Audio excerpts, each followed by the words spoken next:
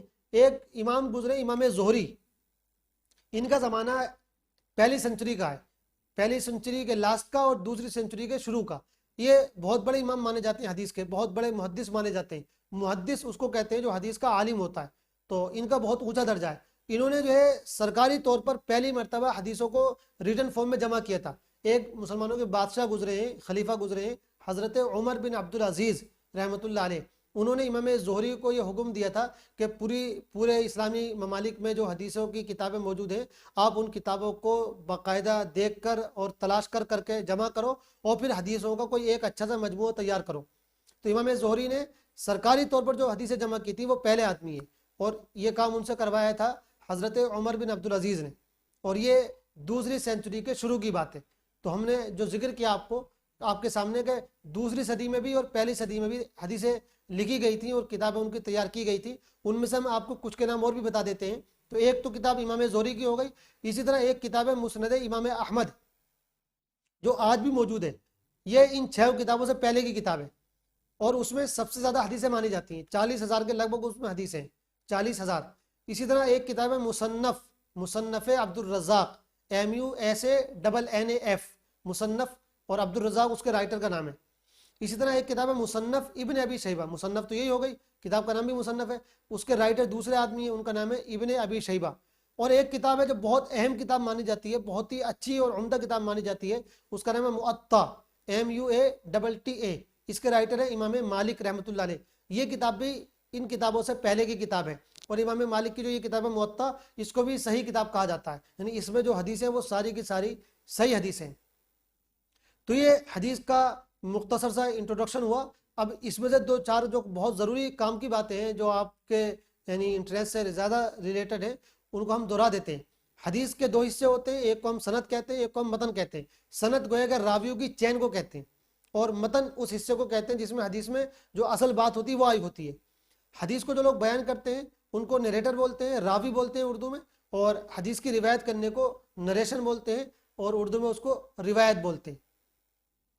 جو حدیث کا بہت بڑا عالم ہوتا ہے اس کو محدث کہا جاتا ہے, جس کا کام یہ ہو کہ وہ حدیث کے علوم میں خوب زیادہ مہارت رکھتا ہو اور دوسروں کو حدیث پڑھائے, اس کو حدیث کے سارے جو ضروری علوم ہیں وہ آتے ہوں, اس شخص کو محدث کہا جاتا ہے. پھر محدثین جو ہوتے ہیں ان میں کئی کیٹیگری ہوتی ہیں. جو بہت بڑا محدث ہوتا ہے اس کو کہا جاتا ہے امیر المؤمنین فی الحدیث, وہ ہے کہ حدیثوں میں سارے ایمان والے مسلمانوں کا بادشاہ ہوتا ہے. وہ امیر المؤمنین فی الحدیث, وہ ہے کہ حدیث کا سب سے بڑا عالم. سب سے پہلے جو امیر المؤمنین فی الحدیث گزرے ہیں ان کا نام تھا عبداللہ ابن مبارک. عبداللہ ابن مبارک رحمۃ اللہ علیہ بہت بڑے محدث گزرے ہیں. ان کے بعد یہ سب لوگ جو ہیں, ان میں جو امام بخاری ہے ان کو بھی امیر المؤمنین فی الحدیث کہا جاتا ہے. امام مسلم جو دوسرے نمبر کے ہیں ان کو بھی امیر المؤمنین فی الحدیث کہا جاتا ہے. اس کے علاوہ اس میں اور بھی ہوتے ہیں. ایک اور ہوتا ہے جس کو بولتے ہیں حاکم. حاکم کا مطلب ہوتا ہے وہ شخص جس کو ساری حدیثیں یاد ہوں, وہ شخص جس کو ساری حدیثیں یاد ہوں. اچھا, ایک سوال یہ اور رہ جاتا ہے کہ حدیثوں کی کل تعداد کتنی ہے, کل تعداد حدیثوں کی کتنی ہے. تو ہم نے ابھی آپ کو یہ بتایا کہ حدیث کی ایک تو چین ہوتی ہے اور ایک حدیث کا متن ہوتا ہے جو حدیث کا اصل حصہ ہوتا ہے, جس میں حدیث میں باتیں بیان کی گئی ہوتی ہیں. تو جو حدیث کا اصل حصہ ہوتا ہے کبھی کبھی کیا ہوتا ہے وہ حدیث کی 100 چینوں کے ذریعے پہنچتا ہے. فار ایگزامپل کوئی واقعہ ہوا, ایک خبر ہوئی, اب وہ خبر آپ کو 50 چینلوں نے دکھائی, تو خبر تو ایک ہوتی ہے لیکن اس کو دکھانے والے چینل کتنے ہوتے ہیں, اس کو جو ہے کور کرنے والے چینل 50 ہوتے ہیں فار ایگزامپل. تو اب حدیث تو وہ ایک ہی رہ گئی, خبر تو وہ ایک ہی رہ گئی, لیکن جو چین ہو گئی وہ 50 ہو گئی. تو اس طرح حدیث کی کسی حدیث کی چینیں 100 اور 500 بھی ہوتی ہیں. اور بلکہ بعض محدثین تو ایسے تھے وہ یہ کہتے تھے کہ جب تک کوئی حدیث ہم کو 100 چینوں سے نہیں مل جائے گی ہم اس حدیث پر بھروسہ نہیں کریں گے, تاکہ جو ہے بات بالکل اوتھینٹک ہو جائے اور کوئی شک نہ رہے, کیونکہ جس چیز کو 100 چینل دکھا دیں گے اس بات کے ہونے میں کوئی شک نہیں رہ سکتا. تو اس طرح حدیثوں کو اگر ہم چینوں کے حساب سے دیکھیں تب تو ان کی تعداد جو ہے 5-6 لاکھ سے بھی زیادہ بنتی ہے. خود امام بخاری جنہوں نے اپنی یہ کتاب تیار کی جس میں صرف 10,000 حدیثیں, ان کو تقریباً 6 لاکھ حدیثیں یاد تھیں. اور ایسے ہم نے مسند امام احمد کا آپ کے سامنے ذکر کیا, تو امام احمد کو بھی لگ بھگ 6 لاکھ حدیثیں یاد تھیں. تو سند یعنی چین کے ساتھ, سند کے ساتھ تو حدیثوں کی تعداد بہت زیادہ ہے, لیکن جو حدیث کی اصل باتیں جن کو ہم متن کہتے ہیں ان کو ہم کہہ سکتے ہیں نیئر اباؤٹ 40,000, 40,000 کے قریب جو ہے حدیثیں دنیا میں پائی جاتی ہے جو حدیث کی ساری کتابوں میں موجود ہیں. ان میں سے جیسے یہ 6 کتابیں ہیں, کچھ ان کے اندر آ گئی ہیں اور کچھ ان کے علاوہ اور بھی کتابیں ہیں جو بہت اوتھینٹک ہیں, ان پر بھی بھروسہ کیا جاتا ہے. لیکن سب سے زیادہ مشہور کتابیں وہ یہی ہیں جو دنیا کے ہر مکتبے میں, ہر لائبریری میں پائی جاتی ہیں. تو یہ تھا قرآن اور حدیث کا مختصر سا تعارف. خدا حافظ. السلام علیکم ورحمۃ اللہ وبرکاتہ.